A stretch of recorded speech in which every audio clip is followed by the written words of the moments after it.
محترم ناظرین، آج ہم آپ کے لیے لے کر آئے ہیں نیک مجرم کی ایک ایسی کہانی جسے سن کر آپ کا عقل دنگ رہ جائے گا۔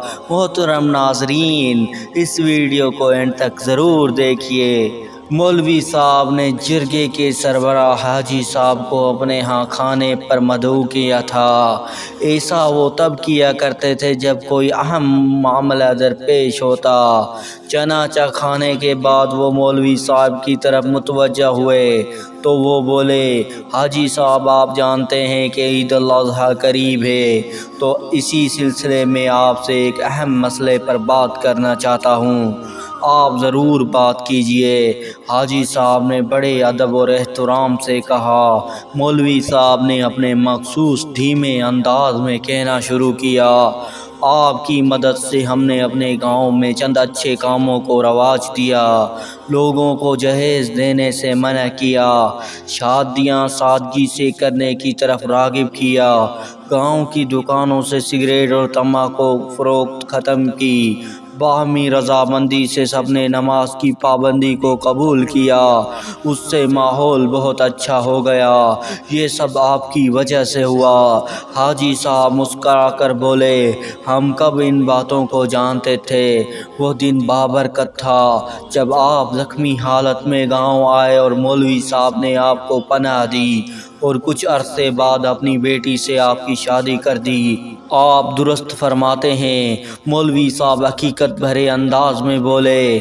مولوی صاحب مرحوم نے مجھے گناہ گار کو پناہ دی، بیٹا بنا کر دین کی تعلیم دی اور آخر میں اپنا سب کچھ مجھے سونپ گئے، ان کا احسان کبھی نہیں بھول سکوں گا۔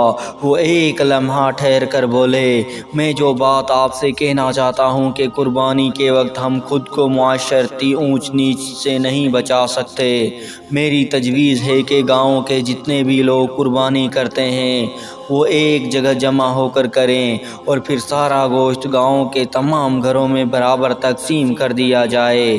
سبحان اللہ! حاجی صاحب خوش ہو کر بولے، بہت زبردست تجویز ہے، اب پتہ نہیں لوگ اس پر راضی ہوں گے کہ نہیں، مگر ایسا کرنے سے سب لوگوں کو برابر گوشت ملے گا اور خاص طور پر وہ لوگ جو قربانی نہیں کرتے ان کو فائدہ ہوگا کہ وہ واقعی مستحق بھی ہیں۔ مولوی صاحب نے کہا، میں جرگے کے دیگر ارکان سے بات کرتا ہوں۔ حاجی صاحب نے کہا، کچھ دن بعد قربانی کا دن آیا تو وہ سب کے لیے مسرت کا سبب بن گیا، سب لوگ قربانی کر کے سارا گوشت ایک جگہ جمع کرتے رہے، پھر حاجی صاحب کی نگرانی میں سارے گاؤں والوں میں برابر تقسیم ہو گیا۔ گھر گھر میں مولوی صاحب اور حاجی صاحب کے لیے دعائیں ہو رہی تھی۔ اسی شام 2 جیپیں گاؤں میں داخل ہوئی، ان میں سے 10-12 افراد ہتھیاروں سمیت نیچے اترے۔ ان لوگوں کی قیادت لمبی داڑھی والا ایک بڑی عمر کا شخص کر رہا تھا۔ آن کی آن میں پورا گاؤں وہاں جمع ہو گیا۔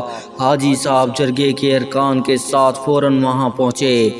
کاکا جی کی شخصیت خاصی رعبدار تھی، جب وہ بولے تو ان کی گونجدار آواز دور تک پھیل گئی، گاؤں والو، ہماری تم سے کوئی دشمنی نہیں، ہم کسی کو نقصان نہیں پہنچانا چاہتے، مگر کوئی راستے میں آیا تو وہ اپنے نفع نقصان کا خود ذمہ دار ہوگا، ہم بس اپنے ایک مجرم کو لینے آئے ہیں، ہمیں برسوں بعد پتہ چلا ہے کہ وہ اس گاؤں میں پناہ لیے ہوئے ہیں، کون ہے وہ؟ ہر طرف سرگوشیاں ہونے لگی۔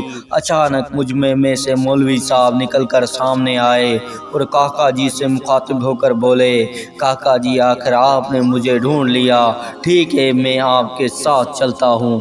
محترم ناظرین، اگر آپ کو ہماری یہ ویڈیو اچھی لگی ہو تو ہماری ویڈیو کو لائک کریں، سبسکرائب کریں اور ہمیں کمنٹ کر کر ضرور بتائیں تاکہ ہمارا حوصلہ افزائی ہو سکے۔ جزاک اللہ۔